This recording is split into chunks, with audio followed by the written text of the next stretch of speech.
Et là, ça a été vraiment la descente en enfer. J'ai perdu 15 kilos en 1 mois et demi. Avec tous les symptômes que vous connaissez.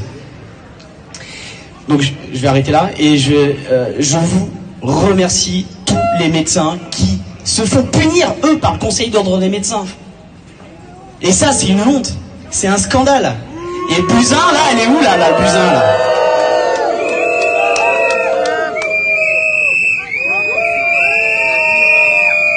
Vous faites vivre un enfer aux enfants, aux adultes. Les chefs d'entreprise sont obligés de mettre leur entreprise sous tutelle. C'est une honte. Docteur, je vais vous laisser la parole. D'abord, je vous remercie tous d'être présents. C'est pas toujours évident.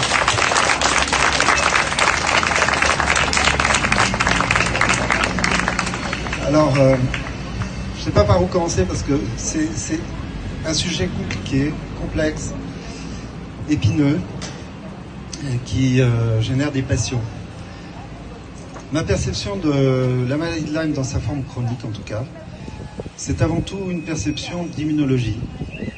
Je pense que c'est une maladie du système immunitaire avant d'être une maladie infectieuse.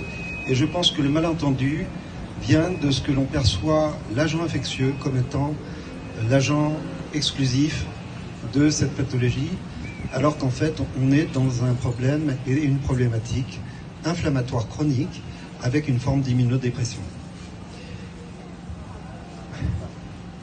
Je pense également qu'il y a une forte prévalence de contamination sexuelle qui n'a jamais été étudiée, alors qu'on retrouve dans les sécrétions vaginales des femmes infectées, ça a été publié, on retrouve des borrélies, qui sont des formes de tréponème majeures, puisque une borréliose fait 25 microns environ, dans sa forme flagellée. Un tréponème fait 12 microns, donc la moitié, et on sait que le tréponème pallidum, c'est l'agent infectieux de la syphilis. Il n'y a pas de raison non plus qu'on ne le retrouve pas chez les enfants dont les mères sont porteuses, puisqu'on le retrouve dans le placenta. Et lorsqu'on arrive à faire des sérologies aux enfants, et notamment à un grand nombre d'enfants autistes, on s'aperçoit qu'il y a des traces, et que l'implication dans les formes de l'autisme sont importantes. Je voulais parler de ce point. Je voulais parler de ce point pour plusieurs raisons. D'abord, la perception qu'on a de l'autisme, c'est avant tout une perception liée à une génétique. Probablement le facteur génétique intervient, mais la génétique en 40 ans n'a pas tellement changé. En 1970, on dénombrait en France 5500 enfants atteints d'autisme. Aujourd'hui, toute forme confondue d'autisme, on en est à 730 000. Bon, le facteur génétique en 40 ans, il ne s'est pas modifié.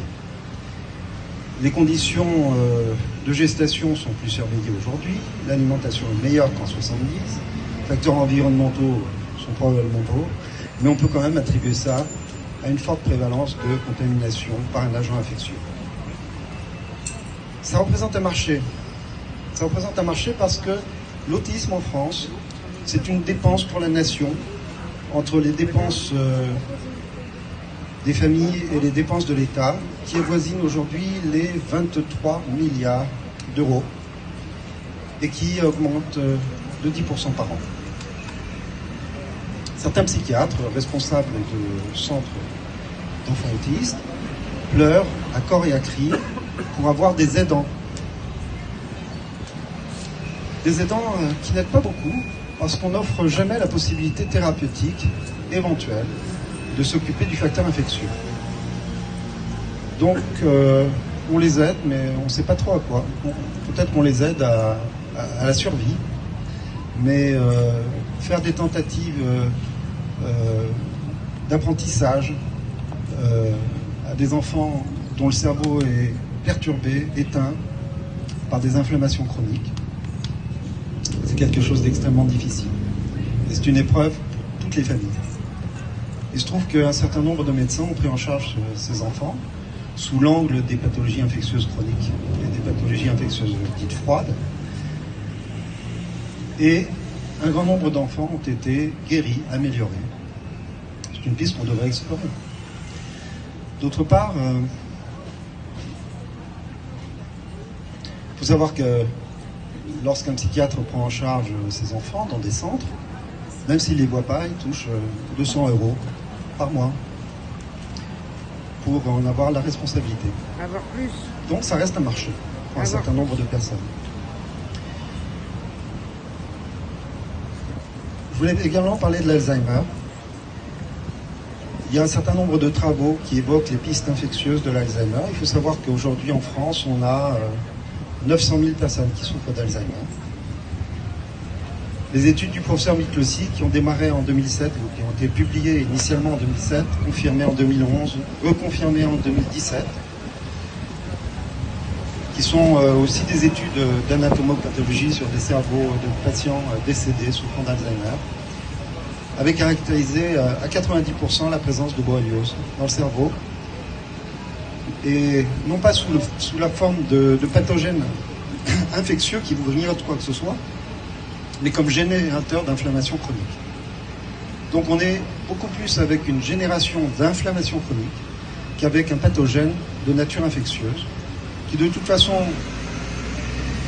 n'a pas de tendance proliférative importante, mais qui a une action importante sur notre système immunitaire. Et en réglant le problème du pathogène, en diminuant la prévalence du pathogène, évidemment on diminue l'importance de l'inflammation. Voilà, donc on sait aussi que le bras armé des borrélioses,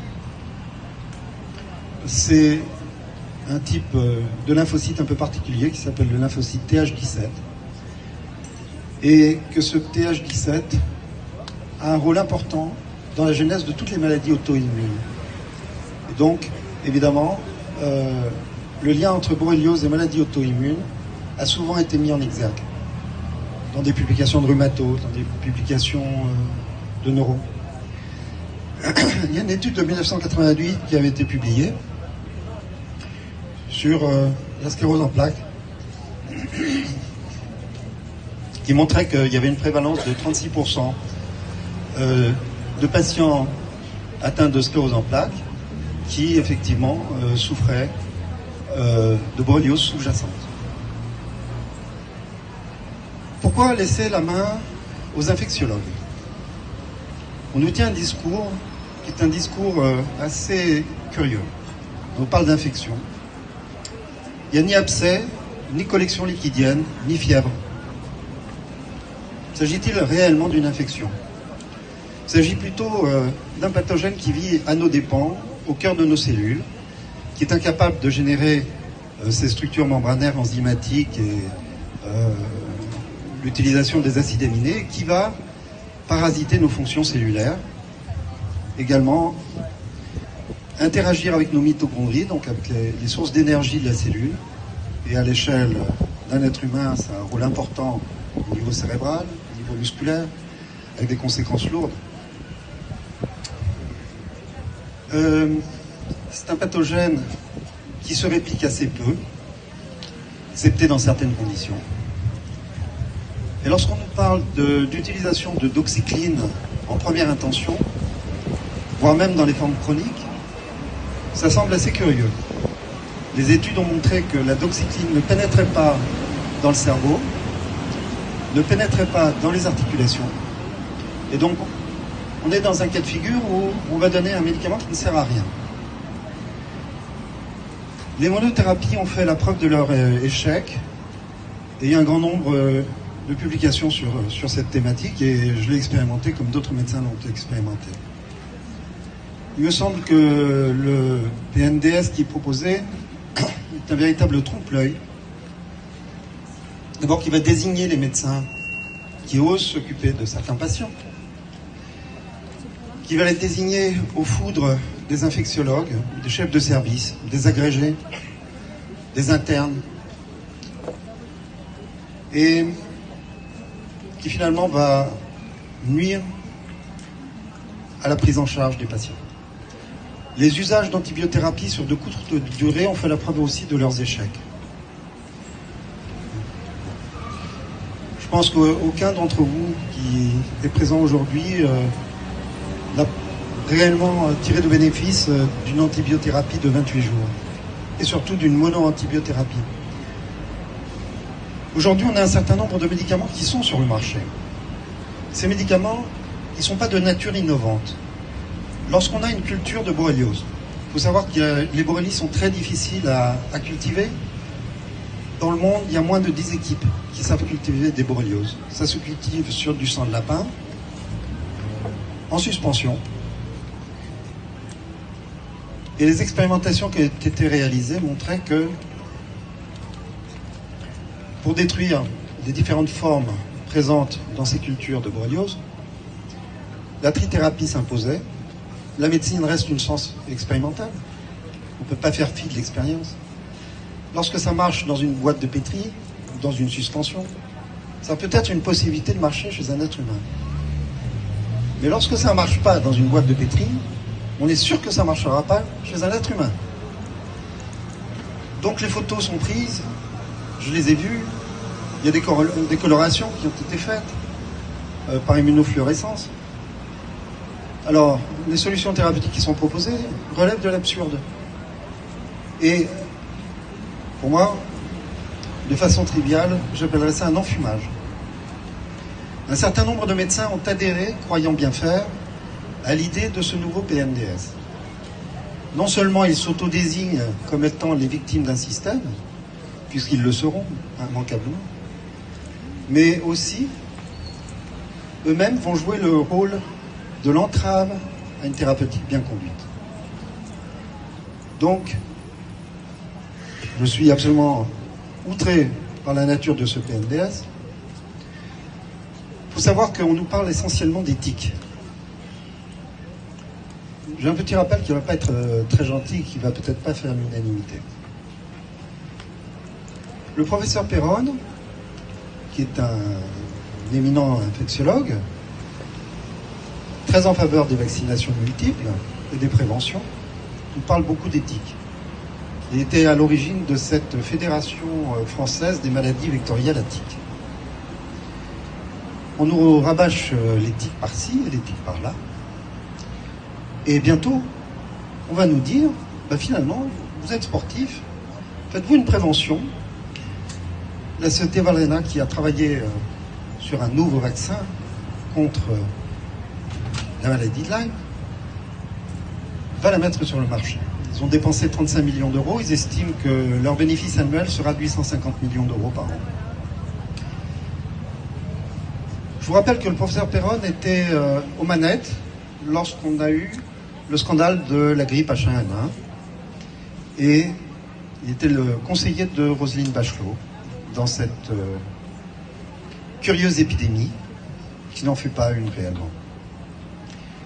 Il se trouve que la directrice marketing de Valrhena s'appelle Mademoiselle Bachelot. Voilà. Elle est Laetitia, elle est apparentée à Roselyne. Donc l'éthique égale vaccination, n'est-ce pas?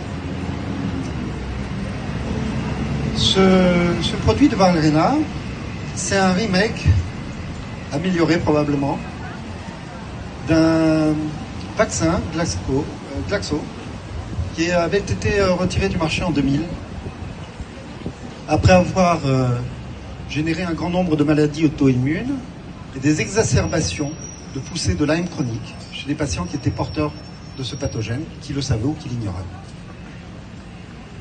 Voilà ce qu'on nous propose. Donc une récupération par le secteur hospitalier, avec probablement des interprétations erronées de données biologiques et immunologiques. D'autre part, un vaccin miracle. La boucle est bouclée. Les 40 milliards que nous dépensons tous les ans pour les malades d'Alzheimer, dont la prévalence augmente de 10% par an, pour tous nos amis qui souffrent de troubles de la sphère autistique, 23 milliards d'euros, avec une augmentation de 10% par an. Ça va continuer. Ils seront dans les mêmes circuits. Dans le cadre des maladies auto-immunes, il y a une explosion, notamment des scléroses en plaques, dont on sait que 36% de ces scléroses en plaques sont en lien avec la présence de ces borrélioses intracellulaires. Les scléroses latérales amyotrophiques. Le volume de recherche en France n'a rien de choquant. Cette année, c'est 300 000 euros. Voilà. Le volume de recherche aux États-Unis pour cette année, il est de 200 millions de dollars de dons fédéraux et 200 millions de dollars de dons privés. Donc 300 millions de dollars. Voilà l'échelle.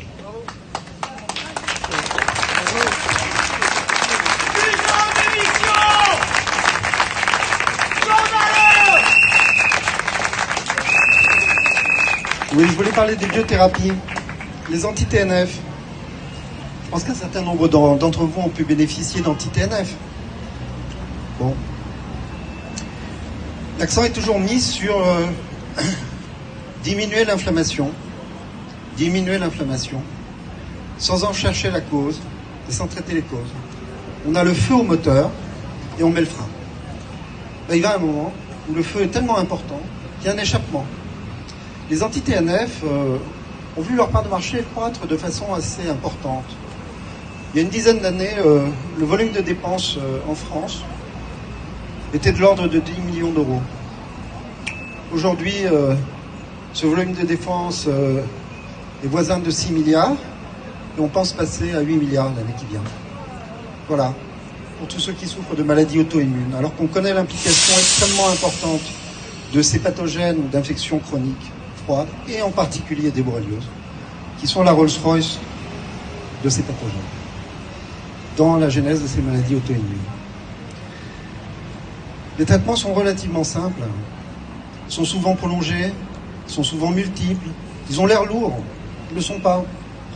Prise en charge de la fatigue chronique, des dysfonctions métaboliques, amélioration des différentes symptomatologies et traitements en profondeur des phénomènes de vascularite ou de dénervation, amélioration des fonctions mitochondriales, et puis élimination progressive, voire douce, si possible complète, mais si ce n'est pas possible, le plus possible de ces pathogènes. Il y a encore un autre enfumage, que je vais aborder de façon très brève, qui consiste à nous parler des tests. Les tests sérologiques, sachez-le, ne sont que des tests de détection. Ils n'ont aucune valeur d'affirmation quant à l'existence ou non d'une maladie. Je vois des patients qui arrivent avec des taux phénoménaux et en fait ils ont des fonctions immunitaires qui fonctionnent extrêmement bien. D'autres patients qui viennent, qui sont démolis, qui ont des sérologies entièrement négatives ou alors avec un tout petit marqueur. Il faut savoir une chose, c'est qu'il n'y a pas de mémoire immunologique particulière pour ces borrélioses. Et d'ailleurs pour un certain nombre d'autres pathogènes non plus. Lorsqu'on vous dit que, par exemple, vos taux d'ASLO, qui caractérisent une réaction immunologique au streptocoque, sont à 1200, après tout, c'est normal. C'est absolument pas normal. Les taux devraient être très faibles, voire indétectables. Et si on a des manifestations inflammatoires articulaires ou cardiaques, eh bien, en traitant, on s'aperçoit que les taux diminuent. Il n'y a pas de mémoire immunologique particulière pour un certain nombre de pathogènes. Et ça, c'est un mythe qui a été inventé assez récemment par un immunologue de 3e catégorie, français, malheureusement. Et donc, le fait de perdurer ce mythe, de faire perdurer ce mythe, permet d'éviter les prises en charge. Vous êtes effectivement porteur, ou vous avez été porteur, ou vous avez été un sujet contact. Oui, mais je souffre. Je vais de plus en plus mal. Non, mais c'est autre chose. Vous avez un problème ophtalmo, et puis un problème thyroïdien, et puis en même temps une maladie de Crohn qui s'est réveillée. Mais c'est la faute à pas de chance. Ben non. C'est la faute au TH17. On peut parler dans les maladies auto-immunes, en tout cas, et les maladies inflammatoires chroniques, de pathologie du TH17.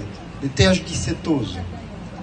En diminuant ces surstimulations de TH17, on diminue effectivement ces états inflammatoires chroniques. Et pour cela, il faut réduire la présence de ces pathogènes en amont.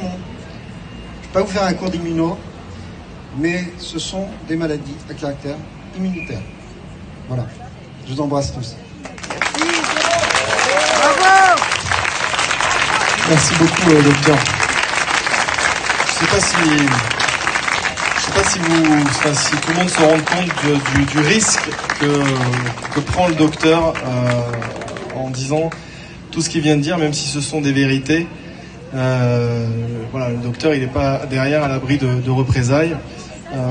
Donc de toute façon, il sait qu'il pourra compter sur nous pour faire le maximum pour le protéger. Et aujourd'hui, c'est comme ça que ça fonctionne. Les associations doivent se mobiliser pour soutenir leurs médecins. Voilà. Est-ce qu'il y a d'autres personnes qui souhaitent témoigner ?